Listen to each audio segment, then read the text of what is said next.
আমাদের এলাকায় এক মসজিদে ইমাম সাহেব রাখছে। তো ইমাম সাহেবরা তো দেশের মানুষের বাড়ি বাড়ি খায়। তো খাইতে গিয়া এক মুসল্লির মেয়েরে পছন্দ হয়েছে। তো মনে করেন সামাজিক ভাবে ওই কথাবার্তি কইয়া বিয়া শাদী হয়েছে। তো মোল্লার আবার আর কি শারীরিক দুর্বলতা আছে। এই দুর্বলতার কারণে মেয়ের সাথে থাকে না। মেয়ে যদি শরীরে হাত দেয় তখন বলে যে উজু ভাঙ্গন যাইতো না, বুঝলি?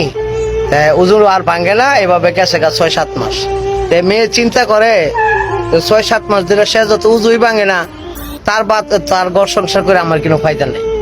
সাইরা দিছে। সাইরা দিয়া মেয়ের মনে তো একটা হিংসা ঢুকছে যে না, মোল্লাদের কাছে বিয়া বোন যেত না, কারণ মোল্লারা উজু ভাঙ্গে না। তো এই মোল্লা ডিভোর্স দেওয়ার পরে গেছে গা। যাওয়ার পরে আর নতুন আরেক মোল্লা আইছে, এতিমখানার মাদ্রাসার থেকে আইসে আর কি পড়া। তখন যখন দেশে মানুষের বাড়ি বাড়ি খাইতে খাইতে সেই মুসল্লির বাড়িতে গিয়ে আবার খাওয়া পড়ছে। সেই মুসল্লির বাড়িতে গিয়ে খাইতে গিয়ে দেয় কি এই মুসল্লির মেয়েটা অনেক সুন্দর, নম্র, ভদ্র।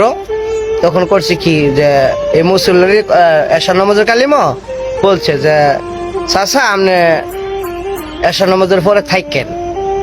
ও আচ্ছা।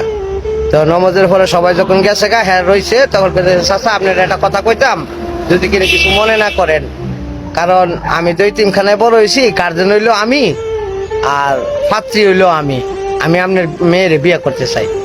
ও বাজান রে, আমার মেয়ের এই একটা সমস্যা আর হয়েছিল, এখন আমার মেয়ের কাছে আসলে জিজ্ঞাসা করে লইতে সে বিয়ে বইব কিনা। আমার মেয়েরও একটা মতামত আছে। ও আচ্ছা ঠিক আছে, সমস্যা নেই, আমরা যাই না জানাইয়েন। করছে কি বাড়িতে গিয়া ওই মেয়ের জিজ্ঞাসা করছে, মেয়ের মারে জিজ্ঞাসা কর যে নতুন যে মোল্লা আইছে এর কাছে বিয়ে শাদী হইব।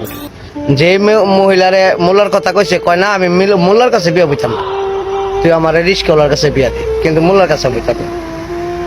তখন গিয়া এটা আবার মোল্লার কাছে কইছে যে বাজান আমার মেয়ের আপনার পছন্দ না। ও চাচা পছন্দ না কেন, এটার কারণটা কি এটা কইতে পারবেন? ক বাবা আমি কইতাম না। তাহলে আমার 2 মিনিট কথা কোয়ার লাগে একটা সুযোগ দেন। কয়েছে তাহলে তুমি কালকা খাইবার টাইমে কথা কয়ে নি। খাওয়ার টাইমে মেয়ের জিজ্ঞেস কি আফা সমস্যা কি আপনার, মোল্লার প্রতি আপনার এই রাগ কেড়ে? ও মোল্লারা উজু ভাঙে না, এর জন্য আমি মোল্লাদের কাছে বিয়া বইতাম না। দূর কথা কইলেন, আমি মূল্য দইছি মনে করেন উজু ভাঙমু আবার উজু করমু। বর্তমান যেই অন্তর্বর্তী সরকার আছে, তা আপনারা মনে করেন না যে এটা ফিসিবাদের মতো ক্ষমতারে আঁকড়ায় ধরে রাখবো। এর কাম ওই দেশে শান্তি ফিরে আনা আর শান্তি রক্ষা করা। সে আন্তর্জাতিক লোক, এটা মনে রাখি।